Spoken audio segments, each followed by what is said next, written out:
Good morning, everybody. Welcome back to another episode of Janine Between the Lines, Literature and Lifestyle for Lee Shore. Happy Tuesday. It's a Tuesday morning, and I'm super excited to be recording today because we got some fancy new equips. Yeah, I went in and, as an early graduation present, got myself one of these fancy old Rodecaster Pros. So you guys will have to let me know exactly how the quality is going in the, just let me know, tweet me, get at me at some points. But it's really exciting. Excuse me. Can't wait to show you guys. Today's episode, I kind of wanted to start. Is there a number of series that I don't want to start? Also, pardon the rasp in my voice. Currently drinking my morning coffee and wanted to hop on and kind of talk to you guys about the books that I've been reading for the past 3 months since the beginning of this year. This is what I want to call it, and I'm workshopping it. I just thought it was kind of whimsical, but I want to call it like Janine's Reader's Digest, and kind of give you my little reviews on the books that I've been reading up to a certain point. So I've got 3 on the list today. I've got Ugly Love by Colleen Hoover. Colleen Hoover, man. Hyped author at the moment. The Manning Tree Witches by A.K. Blakemore. And Rainbow Milk by Paul Mendez. So if you would like to listen to how I feel about these books, then just keep on listening. Thank you again for tuning in, and I hope you enjoy the episode.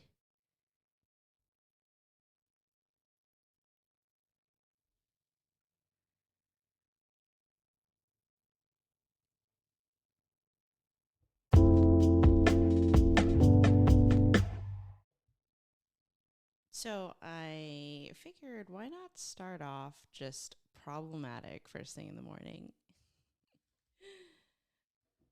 Those are my thoughts when I wake up. And if I'm feeling spicy, then that's how I govern my day. But, you know, it happens. I'm just so sorry. I'm so distracted by this new setup. Office and recording space is pending.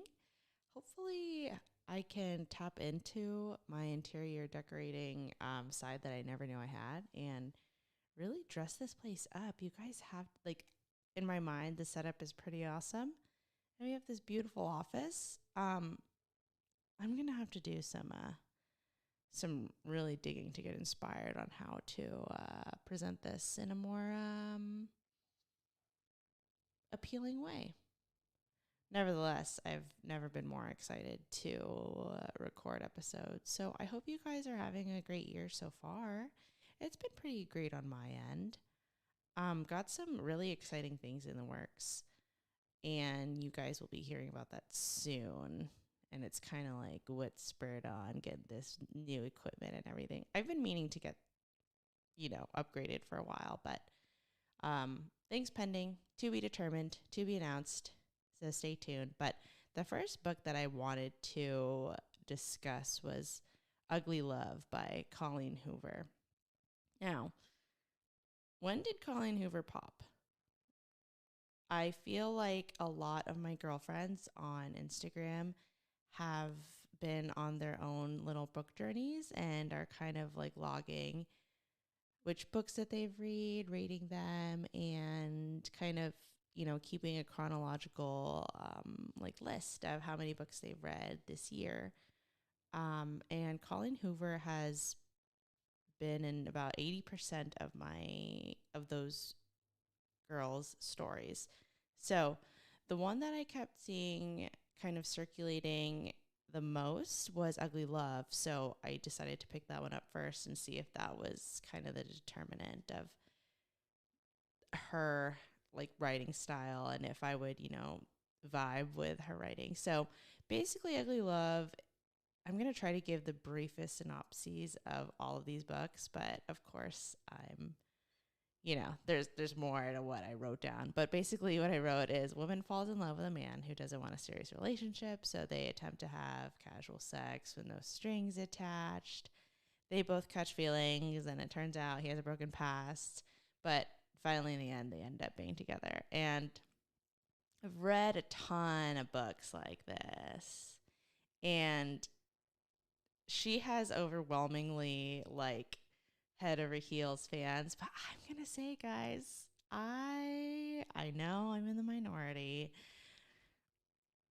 I don't know. I rated it a 5 out of 10, and I feel like I give grace to a lot of books, but I don't know. I really was in the mood for like a steamy, romantic, kind of mysterious book, but I didn't get that vibes from this one. And of course, you know, this is the first book that I've read from her. A lot of people recommended other ones, so maybe I'll check those ones out. But you ever just read one book from an author and you're like, I'm probably good. I'm probably good if that's how it is. I should be more open-minded. If you have a Colin Hoover book that you think blows this one out of the water and will change my mind, please send me a message on Instagram, because I would love to love her, and I love me a good romance book, but I just felt that the narrative was super predictable and really, I mean, you can hear my voice. It was like sometimes cringy. Like it was kind of a reach in like trying to make things a little more like romantic than what was playing in my imagination, at least. And you know, when I read it at first, I was like, oh, she's you would think I would be more into it, considering like the protagonist is a nurse. She's in nursing school, or you know, she's getting her like an advanced degree or something like that. But I don't know. It still definitely felt like a reach to me. And I feel like the main I don't even I rented the online book, and I don't have it in front of me right now, but um the man that she's lusting after, I don't know. He didn't, like, you know, the feeling you got? Just reminisce for a second on how Edward Cullen made you feel when you first read about him. I'll give you a few seconds. And this, you know, this guy didn't really, he wasn't as riveting. Um, he definitely was like, the descriptions made him sound like super mysterious. And in terms of mysterious men, like I love reading about them, but like I said, with the plot being pretty predictable, I don't know. Nobody really wants a mysterious man. Is that a reach? Tell me if you agree or not, but realistically, like this woman who has a great career going for her, and she's working on herself, and you know, moved to San Diego, starting this new life. Um I don't know, maybe I'm like relating it too much to In Person, and I know this is a fictional story, but honestly, nobody wants a mysterious man unless you're single as a freaking Pringle and you don't want anything serious. But she's wanted something serious from the beginning. So I don't know. It didn't seem it was actually a quick read. It was a quick read. I probably finished it in like 2 days. But the only reason why I finished it is because I was reading so fast, hoping for something like hoping for it to give me a little more zhuzh. Like, oh, this part seems like it's going to be the next best part. But then it ended up kind of disappointing. So please don't hate me. 5 out of 10, Ugly Love. Wasn't impressed. That was my first January book. And then I move on to The Manning Tree Witches. The Manning Tree Witches by A.K. Blakemore. I'm realizing that maybe I'm a hard critic. Who knows? But Manning Tree Witches by A.K. Blakemore. Basically, the premise is family of witches in, I think, 1600s England. Really gave me Year of Wonders vibes, if you guys listened to that episode. But basically, coven of witches in a town. There is a man named John Eads who proclaims himself as the witch hunter general, and I don't know what is going on with me, but I'm in such like a witchy mood right now. I think moving to Boston and being super near Salem, these are my influences. um, that has really had me interested in them. But also, Year of Wonders has made me like just really piqued my interest about that area and witch witch hunts in general. And I don't know. I never.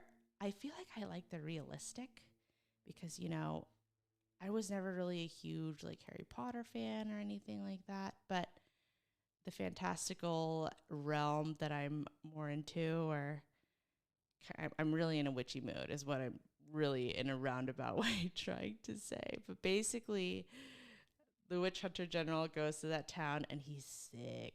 He's a creepo to the max, and really weird stuff goes down. Do you love my very vague synopsis? I'm trying to do it just in case you guys want to read it too. But I gave this one a 7.5 out of 10. 7.5 out of 10. And that, I don't know what my rating scale consists of, but I did think that the book was really amazing. I finished it in about 5 days, but mostly just because I had a lot of work going on. So I highly recommend this one to anyone who's into kind of like that witchy era. The character development is pretty awesome, and the writing was very dark and creepy. There was one quote in the book that I remember I put it down. I was like, "What in the world? This is John Eads guy." So it was on page 146, and this is kind of an encapsulating sentence of how the whole book, not the whole book, but how the setting is throughout the whole book. So it says, returning to his chamber, he climbs into bed once more and draws the gaudy drapes tight. He dreams of slender ankles and white necks, of a girl peeling her skin off like a snake. It makes him hard. It makes him feel sick. These, his delicate firebrand darlings. There's not even a period. It's just a dash. And for some reason, that speaks volumes to me. So, if anyone has any other recommendations for Wiccan witch type of novels, I don't really want romance ones per se, but historical fiction is kind of like my ish right now. It's really getting me there.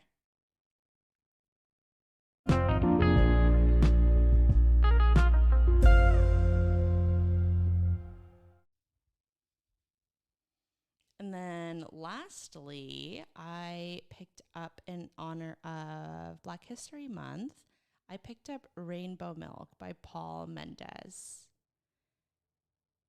Recommended to me by an associate over at All She Wrote in Somerville, Mass. And shout out to this bookstore. It's beautiful. I am in front of their bookmark right now, and their mission is an intersectional, inclusive, feminist, and queer bookstore that supports, celebrates, and amplifies underrepresented voices to readers. So they had a whole Black History Month section, and I took my pick because the summary and the cover art was beautiful. So really visually appealing. Basically, Janine's version of a synopsis, the book starts out with a man from Jamaica who moves to England with his family for a better life, but it ends up during his work, he goes blind and can't work anymore. Goes into the struggle of that for, I'd say, the first third of the story is what it feels like. And then it moves on to the perspective of Jesse. And Jesse is pretty much, he was born into a family of Jehovah's Witnesses, and he ends up being excommunicated due to his journey regarding his sexuality and his kind of life's path that leads him to sex work and kind of navigating his identity. So I rated this one, like I said, I'm a hard critic. I rated it a 6 out of 10. It was a little bit slow for me. Um, the I do love the way that Paul Mendez used his the language that he uses in the beginning part of the book when in regards to Norman's story.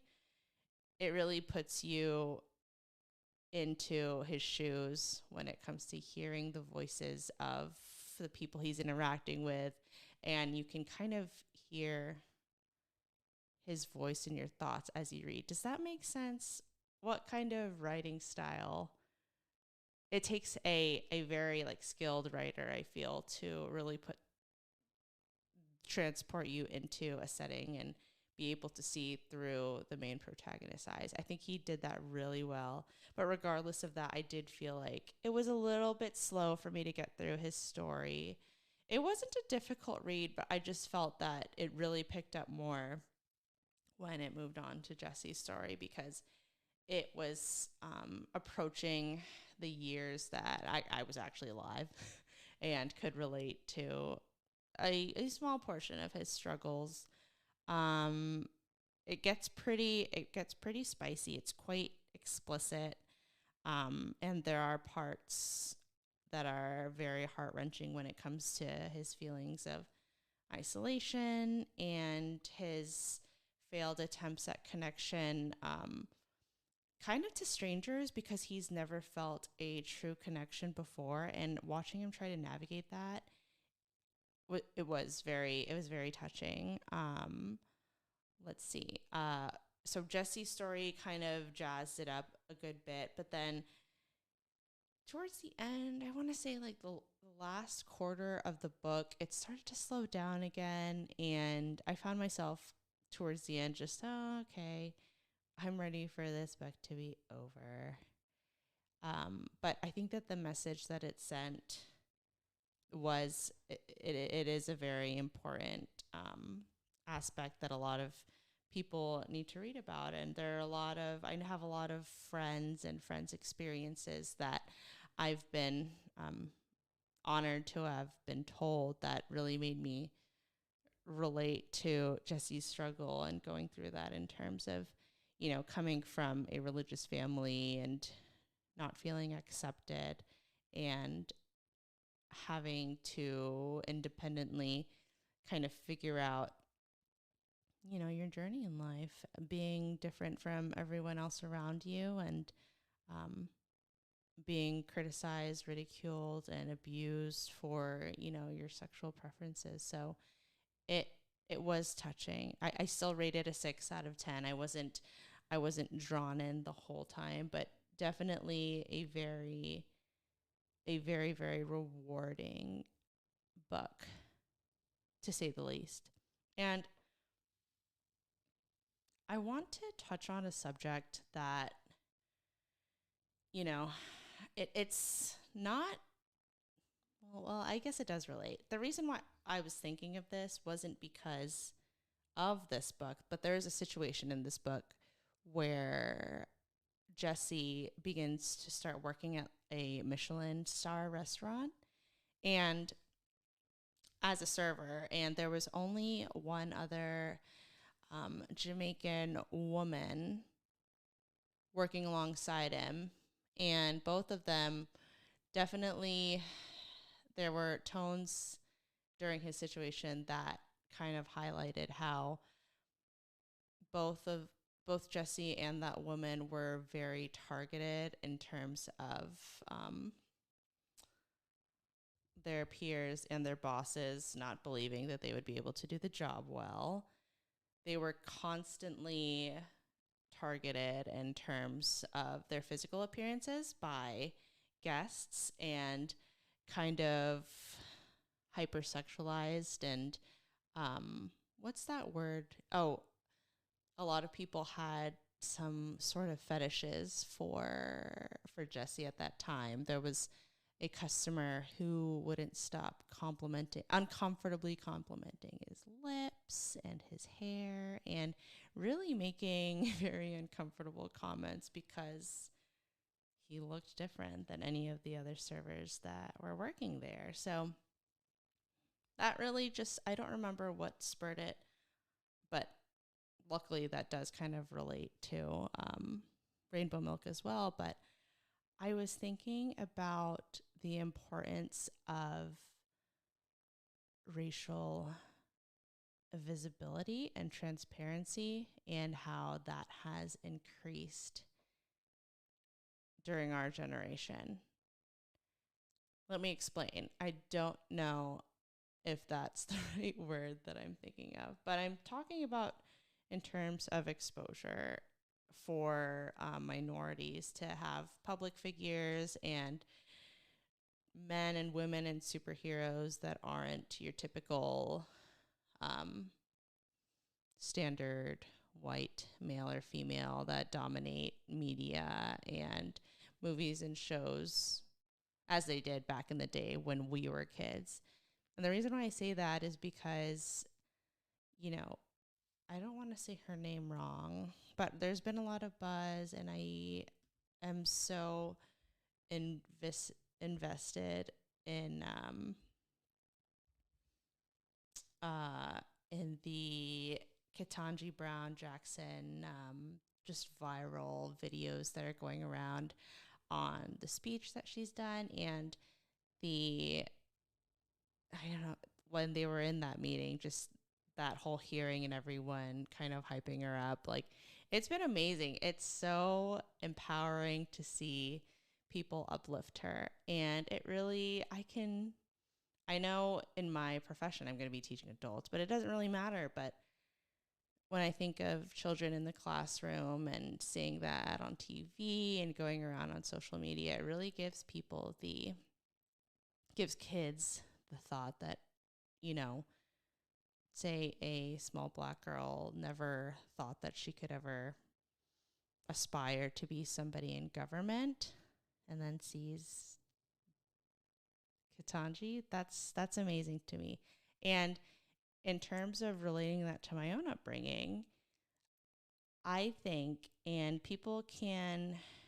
I'd love to discuss this further, but when I was growing up, the only, it's kind of going to veer off. The only kind of exposure that I had to women in like my professional life and as an adult and what I wanted to be when I grew up, I had, outlandish things that, not outlandish, but,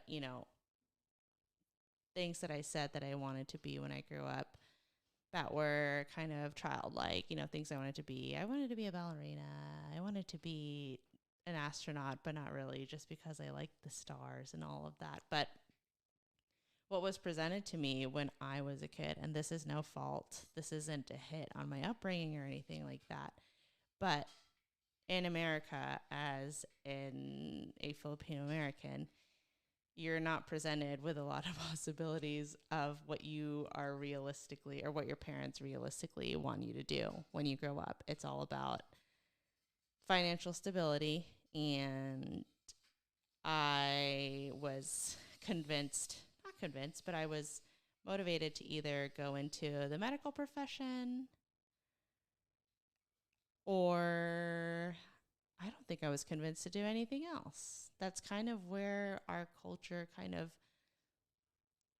centralizes around because of financial stability. I think I have a few Filipino friends who maybe their parents wanted them to be engineers or something that would earn you good grades and something that would be stable upon graduation. We didn't have any real heroes that were, doing anything out of the ordinary. So we didn't have anyone to look up to or to aspire to at that point. And when you compare it to now, and with, the expansion of social media and the visibility of the successes of everyone, of every race, of every color, of every gender, I think that's so important. And now any little boy or little girl can, or, can look up and say, oh, I want to be a writer just like XYZ, and feel seen and see adults that look like them that they can dream of being. And I think that that's really important. If I wanted to be a writer when I was a kid or when I was growing up, and that's something I wanted to aspire to be, it would probably have given me joy to see like other Filipina successful writers around that time, because otherwise our parents would have been like, oh, that's not going to make you any money. That's not something that you would want to professionally pursue. You're not going to be happy. You can't earn a living around that time. But now, there's so many other options for professions, and we don't even have to get into the idea of like working in America, but it's the pursuit of happiness has become a lot more personalized and fluid in terms of the standards of what I had when I was growing up and during those teen, preteen, approaching college, that kind of environment. So I'm really happy about that. I've been thinking about that a lot, and I know a lot of people are on the Jan side of child procreation at this moment, and a lot of people are. I'm making wide generalizations here, but there are times when I think, I don't really want to bring children into this world. But also, I think with technology and with the opportunities that, people are able to create their destinies and create a life that makes them happy, independent of, what is expected of them. And it's more about being happy now. I think a lot of people have realized that than the pursuit of money and stability. Because even if you have money and stability, that doesn't automatically make you the happiest person in the world. So I thought that was a good sentiment to reflect on.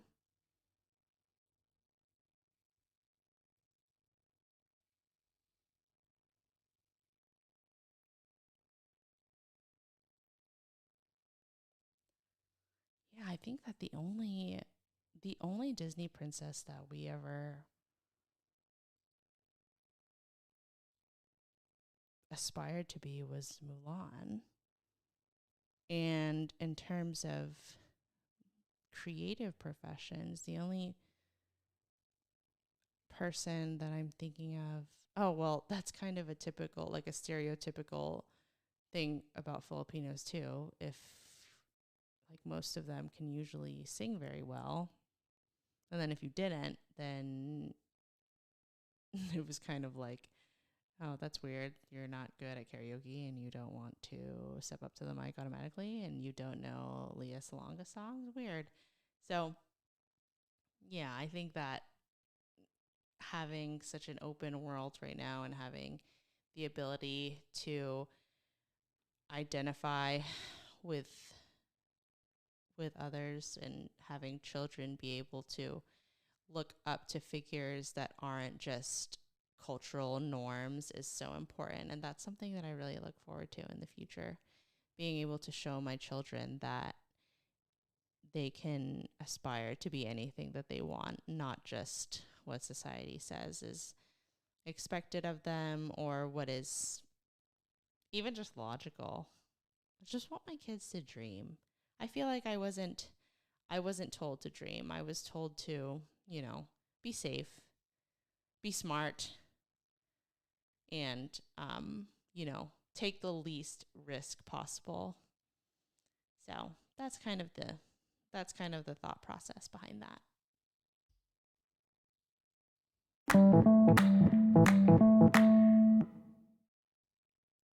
So anyways, those are the 3 books that I've I've been reading for the past 3 months. The book that I'm working on right now, it is by Kazuo Ishiguro, and it's called The Remains of the Day. And so far, so good. At the moment, I'd rate it at about a 7 out of 10. I'm about halfway done, but so far so good. That will be in my next little, maybe I'll call it like Reader's Roundup. That's kind of cuter. Name is being workshopped. But thank you guys for listening to this quick little episode. I am so excited to be recording more consistently. I want to record at least once a month. That's my goal. And maybe even like I told myself possibly every 2 weeks or so. So just stay tuned. I definitely will be doing more of these Reader's Digest, reading Roundup kind of episodes. So if you have any book recommendations, please, please, please send them to me on Instagram and Twitter. And if you are even harder of a little Janine BTLer, a little beetle of mine, I'd love to have you on as a guest. Let's talk about a book together, because this little roadcaster thing is pretty legit. So thank you again for listening. I love you all, and I'm using the uploaded the uploaded soundboards and music on the roadcaster. So theme songs and stuff pending, but I just want to say thank you again. I love you guys. Have a great rest of your day, and see you in the next episode.